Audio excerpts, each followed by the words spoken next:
नमस्कार। आज हम बात करेंगे महात्मा गांधी के जीवन और भारतीय स्वतंत्रता संग्राम में उनके योगदान के बारे में। सबसे पहले गांधी जी एक नजर में डाल लेते हैं। गांधी जी का जन्म 2 अक्टूबर 1869 को पोरबंदर जिले में हुआ था, गुजरात में। इनकी मृत्यु 30 जनवरी 1948 को नई दिल्ली में हुई थी। इनके सिद्धांत तीन थे। तीन सिद्धांतों पर ये कार्य किया करते थे, जो सत्य, अहिंसा और सत्याग्रह। क्या? सत्य, अहिंसा और सत्याग्रह। इनका प्रतीक क्या था? चरखा, खादी और नमक। क्या था? चरखा, खादी, नमक। जिसमें खादी का अर्थ जिसमें बताया गया था, कहा गया था आत्मनिर्भरता और स्वदेशी का प्रतीक, यानी गरीबों का वस्त्र। किसको कहा गया है? खादी को कहा गया है। इनके जीवन जीने का जो तरीका था, वो था सादा जीवन और उच्च विचार। क्या है? सादा जीवन और उच्च विचार। अब इनके प्रमुख आंदोलनों की, जो उन्होंने आंदोलन किए, उसकी जो समय रेखा है उसको हम सीक्वेंस से जान लेते हैं। क्या है? प्रमुख आंदोलनों की जो समय रेखा है उसको सीक्वेंस से जानने की कोशिश करते हैं। सबसे पहले 1917 में चंपारण सत्याग्रह किया इन्होंने नील की खेती के खिलाफ किसानों के लिए आंदोलन किया।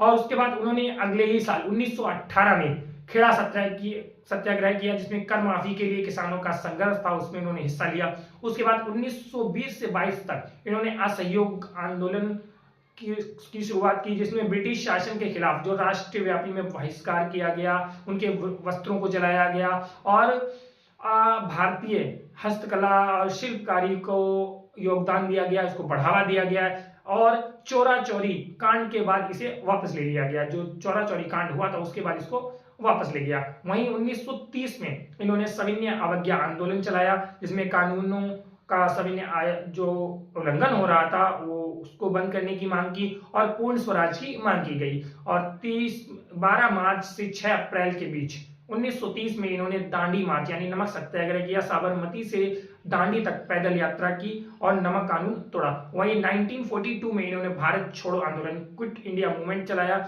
जिसमें इन्होंने नारा दिया करो और मरो का, और ब्रिटिश शासनों की ये अंतिम चुनौती दी गई। ये थी कुछ इनके आंदोलनों के बारे में। अब हम बात कर लेते हैं जो हमारे एग्जाम्स में महत्वपूर्ण परीक्षा बिंदु पूछे जाते हैं, उनके बारे में बात कर लेते हैं। सबसे पहले कि गांधी जी भारत कब वापस आए थे। इनका भारत आगमन 1915 यानी 9 जनवरी 1915 में हुआ था, दक्षिण अफ्रीका से। इनके जो राजनीतिक गृह थे वो गोपाल कृष्ण गोखले थे। कौन थे? गोपाल कृष्ण गोखले थे। इनकी उपाधियों में इन्हें रविन्द्रनाथ टैगोर जी ने महात्मा कहा था, सुभाष चंद्र बोस ने इन्हें राष्ट्रपिता कहा था और भारत की जनता के द्वारा इन्हें बापू कहा गया। इनकी प्रमुख पुस्तकें हैं वो हिंद स्वराज और मेरे सत्य के साथ प्रयोग। जो मेरे सत्य के साथ जो प्रयोग है ये इनकी आत्मकथा है। इनके समाचार पत्र थे यंग इंडिया, नवजीवन और हरिजन। इन कांग्रेस की अध्यक्षता इन्होंने केवल एक बार की, जो 1924 बेलगांव अधिवेशन हुआ था। अब हम बात कर लेते हैं कि इनका क्या क्या प्रभाव पड़ा भारत पर। सबसे पहले स्वतंत्रता संग्राम को जन आंदोलन थे उसमें बदल दिया।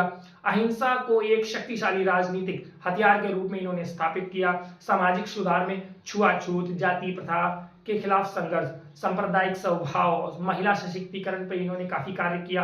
और वैश्विक प्रभाव में जैसे नेल्सन मंडेला थी, मार्टिन लूथर किंग जूनियर जैसे नेताओं के लिए ये प्रेरणा के स्रोत बने। ये कुछ महात्मा गांधी के बारे में कुछ इंपॉर्टेंट फैक्ट थी और जो जानकारी थी। तो आप लोगों से बस यही क्वेश्चन है, आप ये बताएंगे कि महात्मा गांधी दक्षिण अफ्रीका से कब लौटे थे। वीडियो अच्छा लगा हो तो अपने दोस्तों तक जरूर शेयर करें। ऐसे ही अगले इंटरेस्टिंग फैक्ट के साथ दोबारा मुलाकात होगी, तब तक के लिए थैंक यू।